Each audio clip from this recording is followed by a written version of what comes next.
I think the prison system is really unfair. When you're in jail, you don't really learn anything. I wouldn't blame people so harshly when they commit a crime when they're coming out of prison, because like that has a mental effect on you. I feel like prison should be a place to like help somebody, because usually people go to jail for reasons like a lot of people are like need help. That's why they go to jail. We need better systems to help them adjust to everyday life. A lot of people who are put in jail shouldn't be put there. I think that they should get some help. It's just, imprisonment is punishment. It's not really changing the person that's being imprisoned. It's just locking them up for a long time. I think we should care about everyone. You know, you never know where you're going to end up in life, and you could be in a situation that puts you in prison, and it's important just to like care about the well-being of people in this country. It's just human empathy, really. Because we're the new generation of our, society. We're kind of what leads our people, if that makes sense. We're like what's up next, and I feel like we should be educated on situations that are happening in the country, especially as a young person, because then we could choose, to like select a career path to help change that, or become an entrepreneur to help fix problems that are able to be fixed, but people aren't stepping up,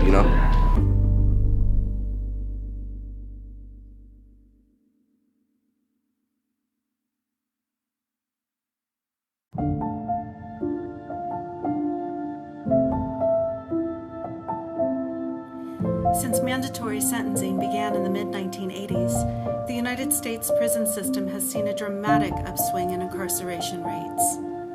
This includes an increase in the number of women, who now constitute the fastest growing segment of the prison population.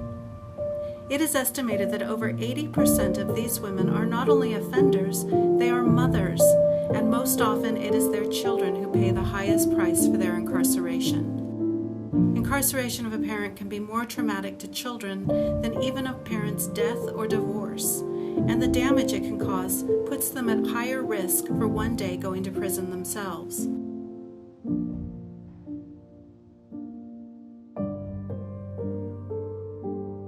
My name is Allie Packard. I work for the YWCA of Greater Portland. I've been working there for a little over 5 years as their development director, so I'm in charge of finding funding for our programs pretty much.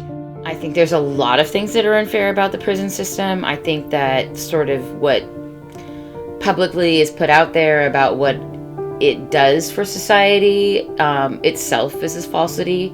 It really kind of claims that you put someone in prison and they're going to rehabilitate and be a better person when they come out.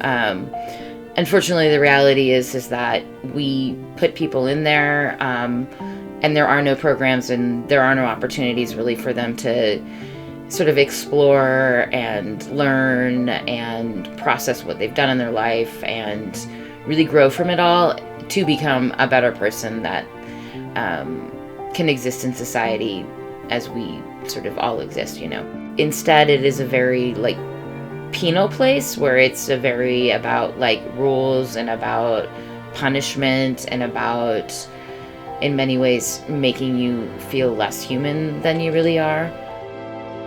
In a radical sense, I think we need to just completely destroy it. I think huge ways that it could actually benefit people is through training the people that work within the system about trauma-informed ways of dealing with people, about physically changing the culture of the people that work within the correctional system. Right now it is so punitive based. It's all about creating fear within the inmates and demanding ridiculous things from them. My name is Ashley Dorety. I was there for 4 years. Yeah, I got out in 2015. I got into this program called FPP, and that's a big part of my story. I myself did everything I could to better myself because that's what I wanted to do, and I had support from family and people in FPP. My story involves DHS, and I got in a drunk driving accident. My daughter was in my car, and so I wasn't able to see her. I had to appeal because they denied visitation. I had to appeal that, and then I was able to see her once a week because I had family that lived close enough and could bring her to see me. And then when I got into FPP, I was able to see her in those FPP visits every other Saturday. So I saw her often after I was finally able to get visits. So the program I work for, the Family Preservation Project, really is believes, and I think sort of is hinged on in its mission, is the belief that by maintaining, strengthening, building that mother-child bond, that's in the end going to be the most beneficial way of breaking the cycle of intergenerational criminal justice involvement, intergenerational drug or alcohol abuse, all of that. If their kids have access to see them, and they're able to maintain that relationship, they're way more or less likely to actually end up back in prison ever again. On the flip side, for kids, their ability to know that, for so many kids, their parent, police knocked at the door, raided the house, their parents were taken away, and they were either taken by a neighbor or something, or whomever, but they have not seen their parent in years. And all they know, and especially when you're little, it's oh my God, did I do something wrong? But unfortunately, there's a lot of red tape and laws and things that once you are arrested, you don't have access to, that allows the state to just cut down communication between a mom and a kid. Well, it's corrupt because it's all about money. It's a business. The prisons make a lot of money. Yes, we taxpayers are paying a crap ton of money to keep people housed there, but it's a big, huge business. And there is people working for the DMV who's getting paid at the most $77 a month, and those are jobs that, if someone's working it on the outside, minimum wage, it's nowhere near that. So it's in a way slave labor.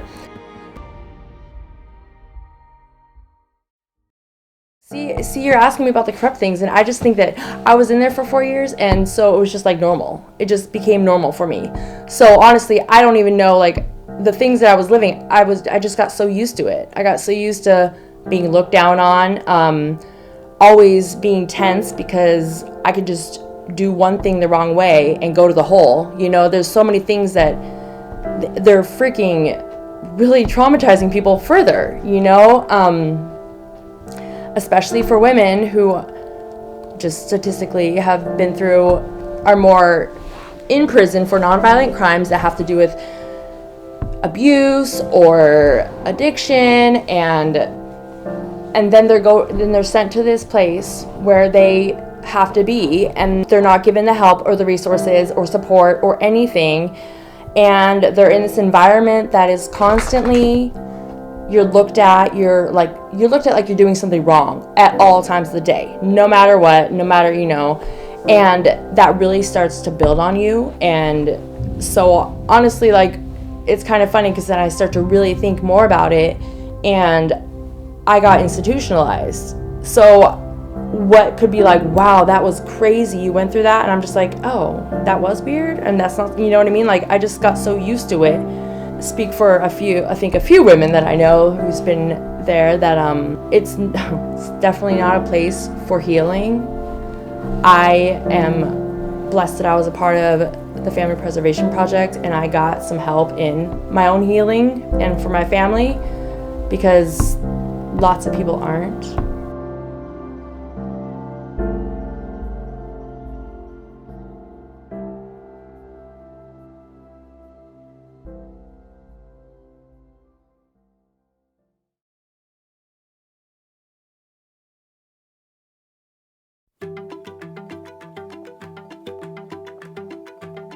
I think a big way that you can stop this issue is I don't think it's as simple as just stopping it, but raising more awareness. Because you can work together as individuals, but groups are a lot stronger than one.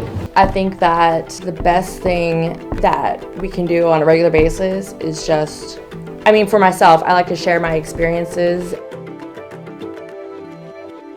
Be more understanding with people, with criminals who have endured hard time, and especially for people who didn't necessarily deserve it because their sentence was not relevant to the crime that they committed. So everyone should care about this issue, but I think particularly young people should care about this issue. I think that it is important to note that this issue affects people of color, like black and brown people, at rates of 50 to 70% more than white people. Reform, enforcing restorative justice rather than just punishment in the form of, prison. For something to change, we're gonna need, it's gonna take a big shift in how we think as a society. And I think that getting to that, we need honesty from people who've been there. If we do want to change something, we have to come together. And if we come together, we have to come together as one. And be like, hey, this shouldn't be happening, this is wrong, I think it'll make a real impact. The U.S. especially spends too much on prisons every year. It's not really beneficial. Political leaders need to be aware. I think they are, and they just don't care.